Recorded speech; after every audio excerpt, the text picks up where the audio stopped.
Hello,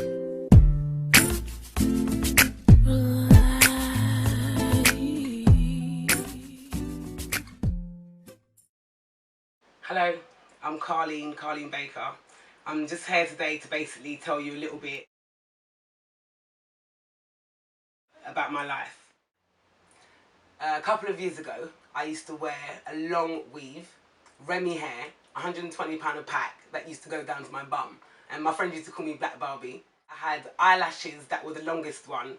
I used to wear makeup that cost like £30, this makeup that I don't wear now because I never actually needed it. But I was doing all these things because I thought that that was beauty, on how to look beautiful. And so I was doing those things, copying other people and doing what I thought made you pretty. It wasn't until my late 20s, I don't even think I really admitted to myself that I wanted to cut my hair, but I knew that I wanted to change. So it was a friend of mine that I saw in the gym, and when I saw her, she'd shaved off all her good hair. She had good hair, it wasn't cutting out or there was nothing wrong with it, and I was shocked and a bit jealous because she cut her hair, she still looked beautiful, and she was happy in her own skin with no hair. Something that I had never had the courage to even admit to myself that I wanted to do. So that was the first step in, I started telling a few family and friends that I was going to do it. You know, I had a man at the time, and everyone kind of supported me, but I don't think they really believed I was going to do it. After all, I had 24-inch weaving when I'm telling everyone that I'm going to shave it all off. But actually what I did, I went to a bob, you know, to get myself used to it going shorter. Then I took off the bob and I had my own natural hair, which was relaxed, but it was long and it was nice. And then it was a friend of mine gave me a book to read. It was The Power Book by Rhonda Byrne. And when I read that book, it just made me realise that my beauty is not in the weave. Oh, I forgot to mention my nails. I had nails as well. And the beauty wasn't in the weave and the nails and the eyelashes. The beauty was within. And that book made me realise that. And I tell you something, it was only about 3 days after reading a part of that book that I went to go and cut my hair. I went to 3 different hairdressers. They all refused. They thought I was crazy.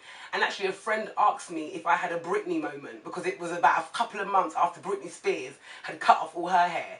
And it wasn't a Britney moment. The hair didn't look good at first when I first cut it. It looked awful.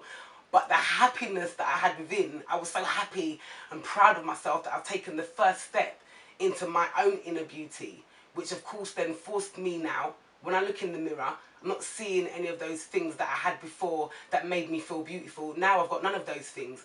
Am I still pretty? Do I still look good? Can I even go out the door? Yes, I can go out the door. Yes, I do feel beautiful. I felt more beautiful than I ever felt before.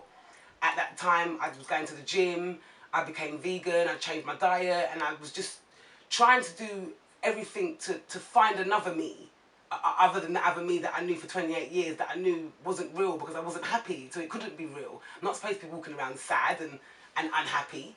At the same time as cutting my hair, I was in this perfect job.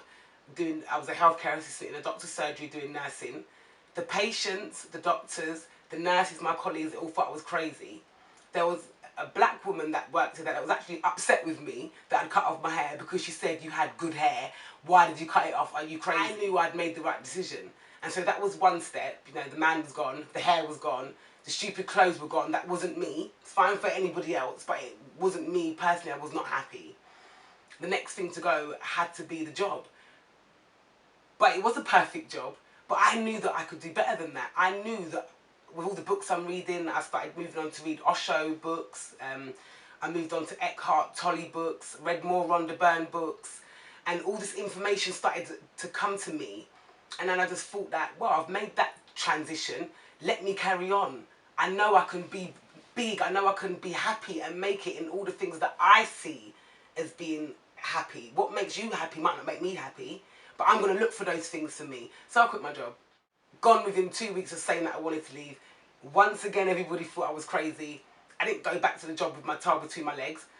I didn't even sign on. I just sat there with no money at all. I didn't even have a penny. But I'd never been so happy in my entire life. I was working for these people, doing the nursing, probably bringing in more than £2 a month.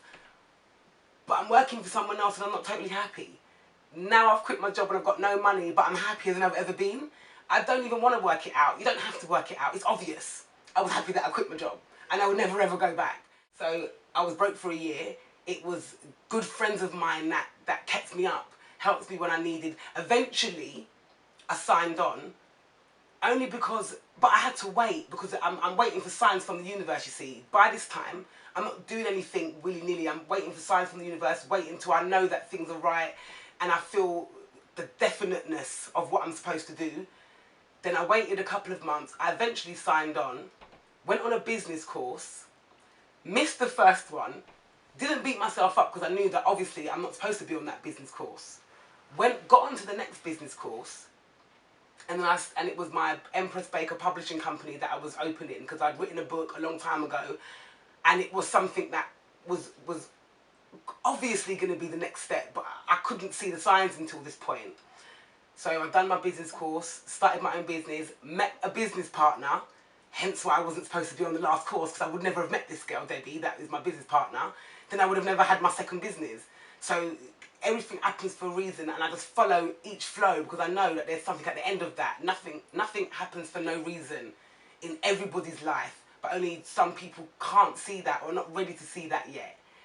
I'm ready, and you know, there's no turning back for me. And another good thing that happened to me was, in the beginning, I never had any spiritual friends or anyone that was into that sort of thing. Even friends of mine that I had, they weren't ready to even talk about.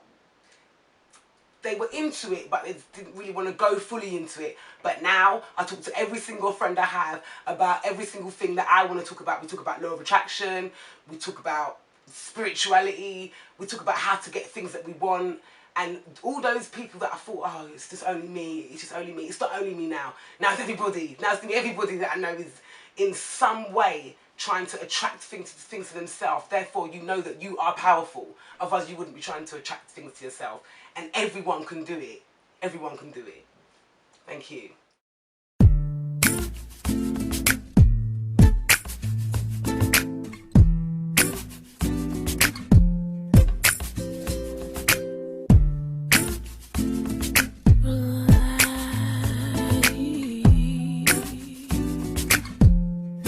One shot to your heart without breaking your skin.